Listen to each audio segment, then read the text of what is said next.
All right, welcome to December edition of What Have You Done to Your Airplane Today? Short version. Who am I kidding?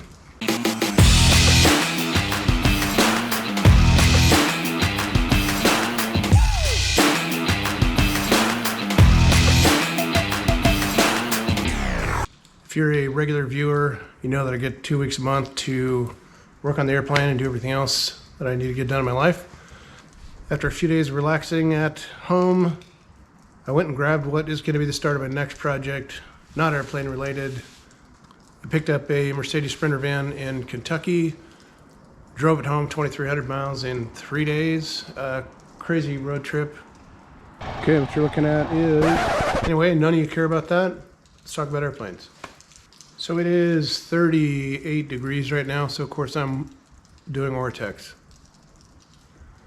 If you're not familiar with Vortex, once it gets to below about the temperature of your refrigerator, 41 degrees, you can't use it anymore. The adhesive gets ruined, so you have to make all kinds of concessions. That involves me running a big propane heater in here, infrared heater, to get the temperature up to low 50s is my goal.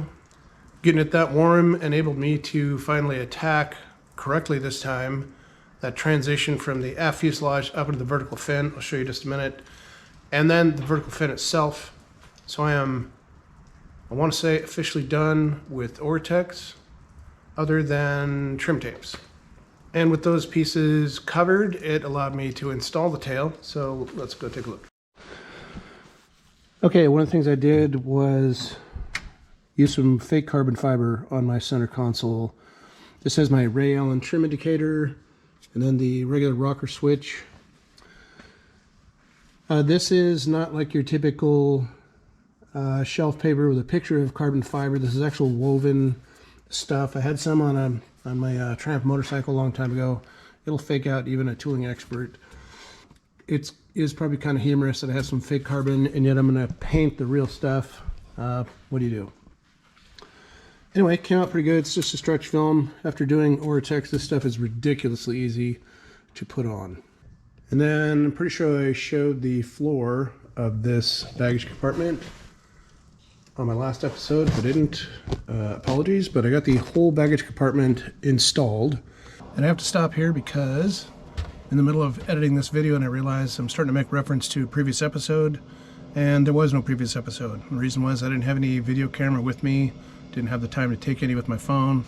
So I'll stop right now on a quick slideshow, because that's all I've got is fixed frame stuff.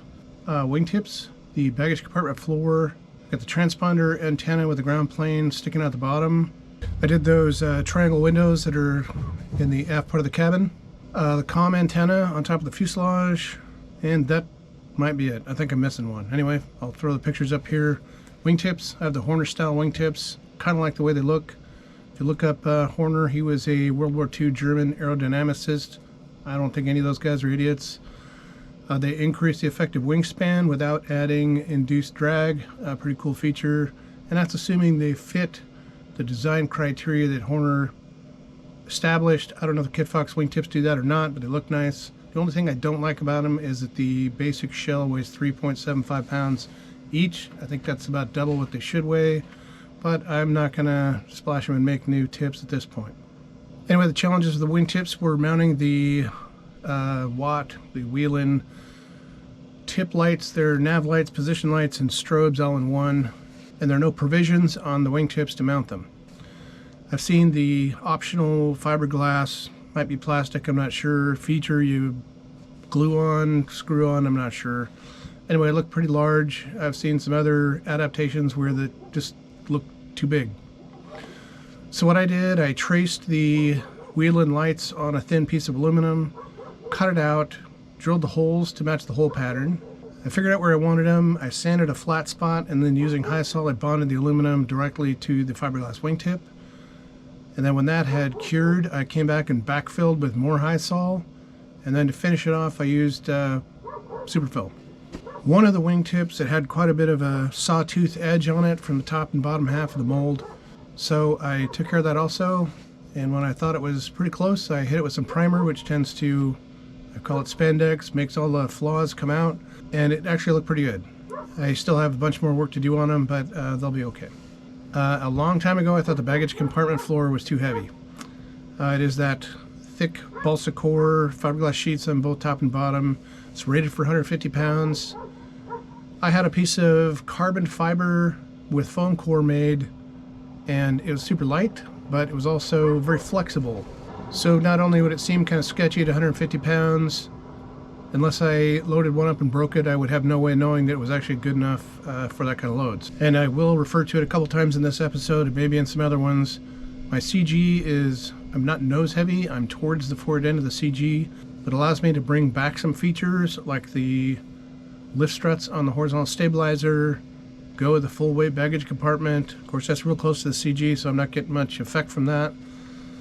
But anyway, I know it's rated for 150 pounds, but I wanted to make it look nicer. So what I did is I went down and got a 1/8 inch router bit for a radius corner, went all the way around it, top and bottom. Then I sealed the balsa core, and then I shot bed liner over the top of the whole thing. When I was at Stick and Rudder in Idaho, my instructor made a point of securing our day bags in the back of the airplane so they weren't just there waiting to hit us in the back of the head if we had some kind of a mishap, and that's always stuck in my mind as something I wanted to do. And I've tried to research a few times some decent D-rings that could attach on those same corner mounting points that are on the baggage compartment floor, and never found anything I wanted to buy. But in researching for this Sprinter van, I discovered the product called L-Track. It's all over the world. They use them on the floors of commercial airliners to retain all the seats. Obviously there's different grades of material, so watch what you're buying, but I did find 2 sections of 2-foot long black anodized, and then some of the movable rings.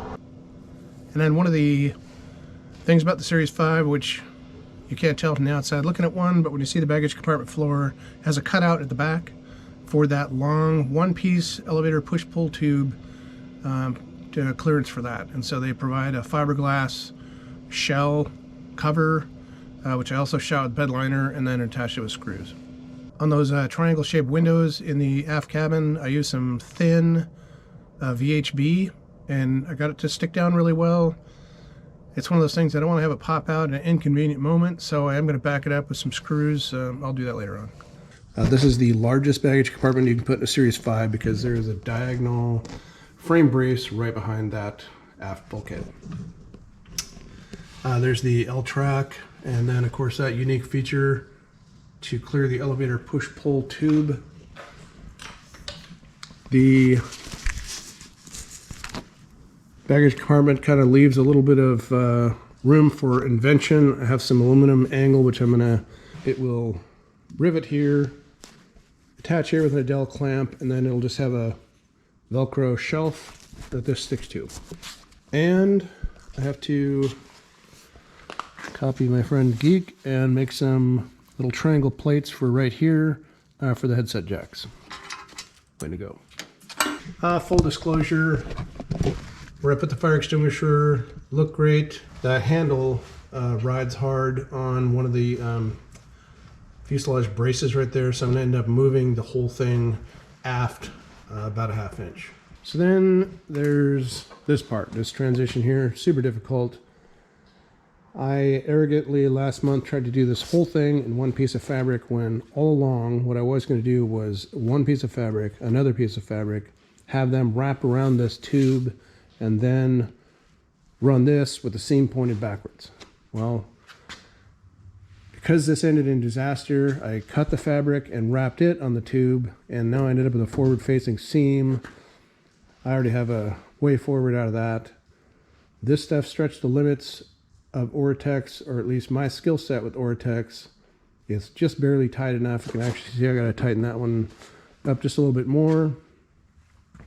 So with that, the vertical fin was a slam dunk, pretty easy. Yeah, don't want to pretend that I'm an expert in Oratex by any means. Maybe several more airplanes. But getting the vertical fin completed allowed me to actually install the tail surfaces.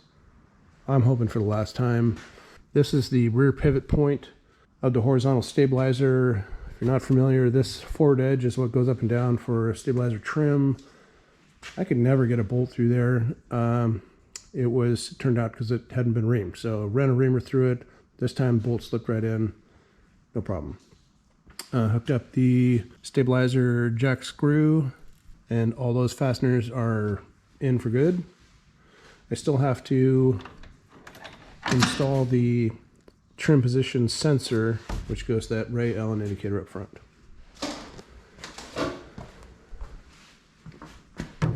Series 7 style elevator. All these bolts are on and done. Oh, I stashed them already, but I did have the round tube horizontal stabilizer braces here. Way back early episodes, I was complaining about these things right here because they weighed, I think it was more than double. I think the regular ones, the round tube ones, weighed like around a pound, and these were quite a bit. I might have to go back and dig up the numbers, but I don't want to put any extra weight in the airplane. I've still been kind of a fanatic about that. However, based on the way my CG is coming out, I could use a little bit of weight in the back, and it may as well be something that does good rather than a chunk of lead bolted on here.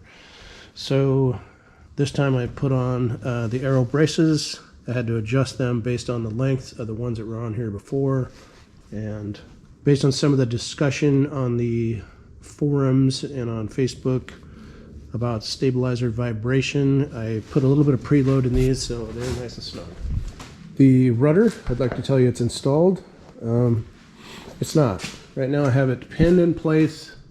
Apparently I don't have enough profanity in my vocabulary to make it happen today. And I actually have to go do a little bit of shopping and pack up to go to work for a couple weeks, so that's going to have to wait till I come back. And yes, I'm going to do something a little more secure than just inserting some Allen wrenches, so it still looks like this when I get back. I did ask around on Facebook looking for what I thought was a video by Lars. Turns out what Lars did was in the tips and tricks manual, which is super helpful.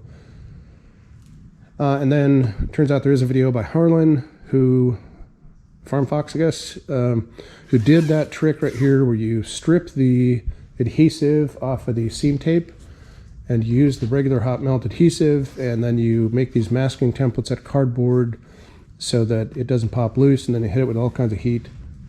Takes care of that. I am also thinking about a little bit of paint on here, so a final strategy to be worked out. But tips came out. I did paint these tips. I don't know if I showed that before. Talked about it, I think. I put them together so I could get the masking line straight. Up top here, there is nothing. I pulled this off.